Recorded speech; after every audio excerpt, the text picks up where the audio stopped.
మంచి ఆరోగ్యాన్ని కోరుకునే మీ అందరికీ నా నమస్కారం. మానవ శరీరంలో గుండె అనేది చాలా ముఖ్యమైన అవయవం. ఎల్లవేళలా పనిచేసే గుండె ఆరోగ్యానికి మనందరం కూడా ఎక్కువ ప్రాధాన్యత ఇవ్వాలి. New age comprehensive genetic testing ద్వారా ఆకస్మిక కార్డియాక్ డెత్లను కంట్రోల్ చేయవచ్చు. ఈ స్క్రీనింగ్ ద్వారా cardiac arrhythmias, atrial fibrillation, cardio embolic stroke, ఆకస్మిక కార్డియాక్ డెత్ సిండ్రోము మరియు వీనస్ థ్రాంబోసిస్ వంటి వ్యాధులను ఈజీగా గుర్తించవచ్చు. ఆర్టరీస్ మరియు వెయిన్స్ యొక్క పనితీరు, హైపర్ కొలెస్ట్రీమియాల అంచనా, ఎలివేటెడ్ ఎల్డిఎల్ కొలెస్ట్రాల్ మరియు అధిక ప్రభావం ఉన్న అథెరోస్క్లెరోసిస్ లో మార్పుల్ని ఈ స్క్రీనింగ్ ముందుగా గుర్తిస్తుంది.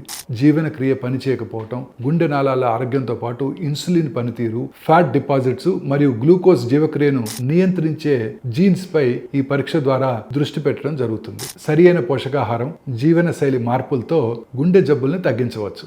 ఆర్టరీస్ యొక్క హెల్త్, కొలెస్ట్రాల్ నిర్వహణ లేదా రక్తం గడ్డగట్టడం వంటి సమస్యలు ఈ పరీక్షల ద్వారా పరిష్కరించబడి గుండె ఆరోగ్యం కుదుటపడుతుంది. పరీక్ష తక్షణ పరిష్కారాలను అందించి దీర్ఘాయుష్ని ప్రసాదిస్తుంది.